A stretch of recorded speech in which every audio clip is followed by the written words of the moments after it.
Hello, friends. It is Miss Karen here, and tonight we're going to do something a little different. I told your parents that I would love to read you your bedtime story, and I am grateful that you have joined me tonight to do just that. So many years ago, whenever I was at Ball State and going to school to be a teacher, I had a storytelling class, and in this storytelling class, you had to memorize a children's book, and then you had to illustrate it and get up in front of the class and perform it, basically. And so that's what I'd like to do tonight. I would like to go back to the story that I retold probably 23 years ago, and that is the story of the Little Red Hen.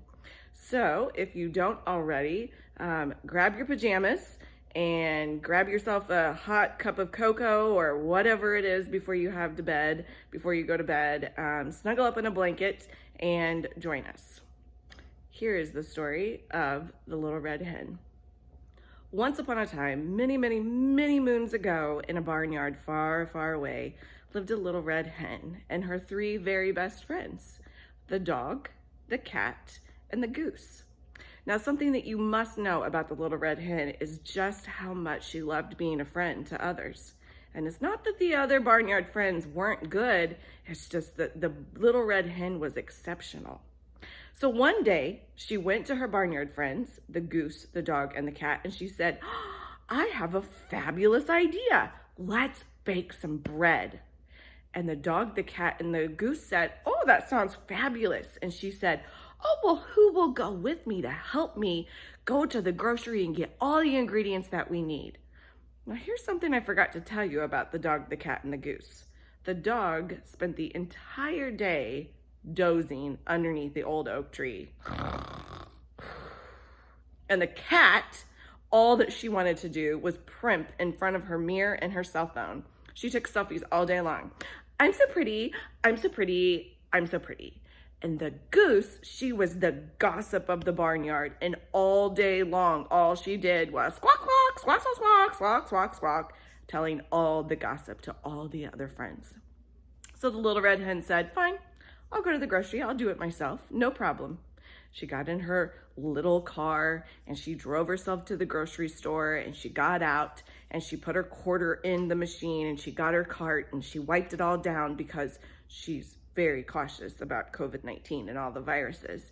And she went into the store and she gathered her butter, she gathered her milk, she gathered her flour, she gathered a few secret ingredients that her grandmother had told her about.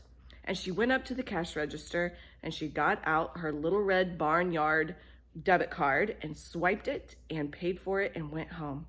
And as she was pulling into the barnyard, she saw her friends and she said, "Dog, goose, cat, come join me. Help me get all the groceries out of my trunk so we can go bake our bread."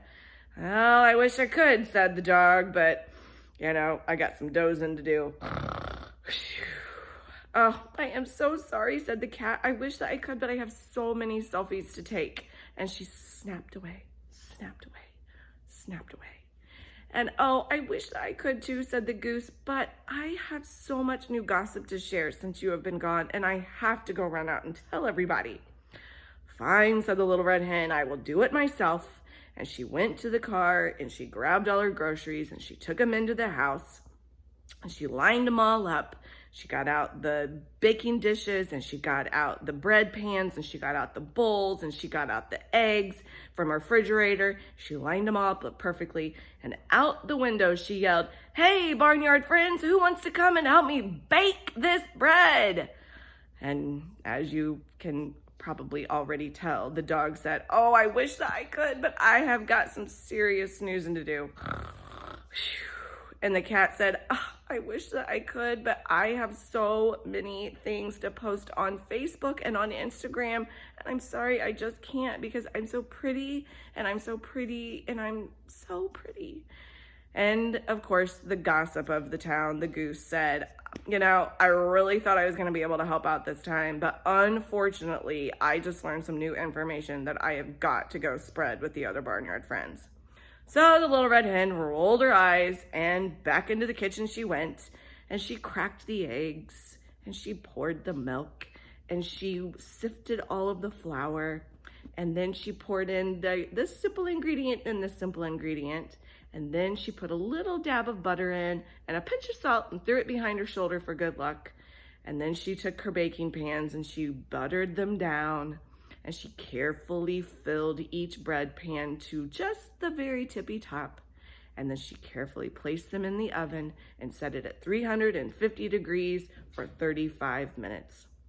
And just as the smell and the aroma of the bread was starting to fill the barnyard, the dog stopped dozing, and the cat stopped primping, and the goose stopped gossiping.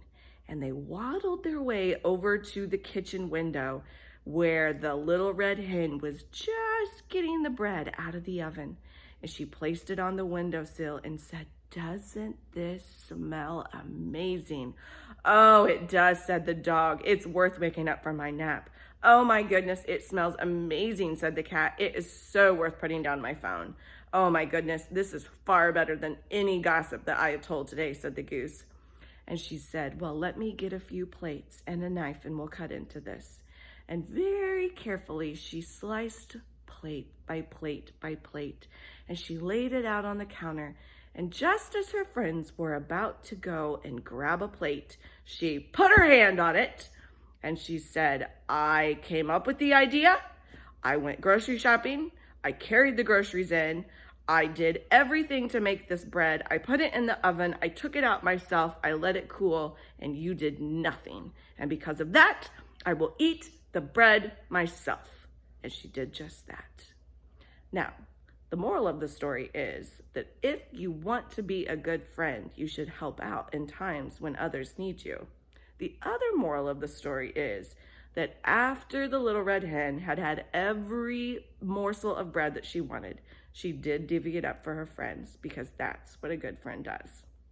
And we know that in the Bible, God says, "Do to others as you want done unto you," which means it doesn't always make sense and we don't always like it, but it's the right thing to do. So tonight, as you hit your heads on the pillow and you go to bed and you wake up tomorrow, and tomorrow seems like another day where whether you're doing e-learning or you're staying at home or you have a new routine planned, I just want you to know how lucky you are and how blessed I am that I get to be part of your life. I love you, and I will see you soon.